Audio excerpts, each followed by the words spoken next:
ಈ ಉಗ್ರರ ಅಟ್ಟಹಾಸ ಮುಂದುವರೆದಿದೆ. ಇಡೀ ಶ್ರೀಲಂಕಾದಲ್ಲಿ ಈಗಾಗಲೇ ಕರ್ಫ್ಯೂ ವಿಧಿಸಲಾಗಿತ್ತು ಮತ್ತು ತುರ್ತು ಪರಿಸ್ಥಿತಿಯನ್ನು ಕೂಡ ಘೋಷಣೆ ಮಾಡಲಾಗಿತ್ತು. ಇಷ್ಟಾದರೂ ಕೂಡ ಉಗ್ರರ ಅಟ್ಟಹಾಸ ನಿಂತಿಲ್ಲ. ಮತ್ತೊಂದು ಕಡೆಯಲ್ಲಿ ನಾಗರಾಜ್ ರೆಡ್ಡಿ ಅವರ BTM ಲೇಔಟ್ನಲ್ಲಿರುವಂಥ ನಾಗರಾಜ್ ರೆಡ್ಡಿ ಅವರ ನಿವಾಸಕ್ಕೂ ಕೂಡ ಹಲವು ಗಣ್ಯರು ಭೇಟಿ ನೀಡುತ್ತಾ ಇದ್ದಾರೆ.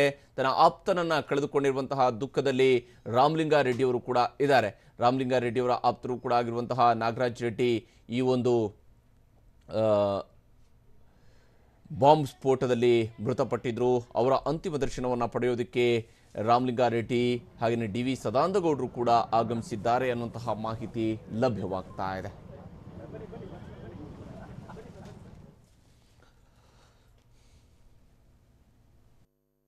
ನಮ್ಮ ನಾಗರಾಜ್ ರೆಡ್ಡಿ ಅವರು ಹಾಗೆ ಅವರು ಇನ್ನೂ 3 ಜನ ಎಲ್ಲ ಬಂಧುಗಳೇ ಎಲ್ಲ ವ್ಯಾಪಾರದ ಬಗ್ಗೆ ಶ್ರೀಲಂಕಾಗೆ ಹೋಗಿದ್ದರು. ಒಂದು ಪುರುಷೋತ್ತಮ ರೆಡ್ಡಿಯವರು, ಹಾಗೆ ಪ್ರಸನ್ನ, ಹಾಗೆ ರಮೇಶ್ ಎಲ್ಲ ಬಂಧುಗಳೇ. ಮತ್ತು ಅಲ್ಲಿ ಶಾಂಗ್ರಿಲಾ ಹೋಟೆಲ್ಲಿ ಉಳ್ಕೊಂಡಿದ್ದಂಥ ಸಂದರ್ಭದಲ್ಲಿ ಇಬ್ಬರು ಮೇಲೆ ರೂಮಲ್ಲಿದ್ದರು. ಅವ್ರಿಗೇನು ತೊಂದರೆ ಆಗಲಿಲ್ಲ. ಇವರಿಬ್ಬರು ತಿಂಡಿ ತಿನ್ನೋರು ಬಂದಿದ್ದರು.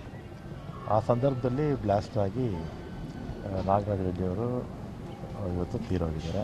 ಮತ್ತು ಪುರುಷೋತ್ತಮ್ ಅವರು ಸುಧಾರಣೆ ಮಾಡ್ಕೊಳ್ತಾ ಇದ್ದಾರೆ. ಈಗ ಏರ್ ಆ್ಯಂಬುಲೆನ್ಸಲ್ಲಿ ಫ್ಲೈಟ್ ಲ್ಯಾಂಡ್ ಆಗಿ ಮಣಿಪಾಲಲ್ಲಿ ಅಡ್ಮಿಟ್ ಆಗ್ತಾರೆ. ಸುಧಾರಣೆ ಆಗಿದೆ, ಏನು ಸಮಸ್ಯೆ ಏನಿಲ್ಲ. ಮತ್ತು ಇದೇ ಸಂದರ್ಭದಲ್ಲಿ ಕನ್ನಡಿಗರು ಕೂಡ ಇನ್ನೂ 9 ಜನ, ಒಟ್ಟು 10 ಜನ ಅಲ್ವಾ, 10 ಜನ ತೀರೋಗಿದ್ದಾರೆ.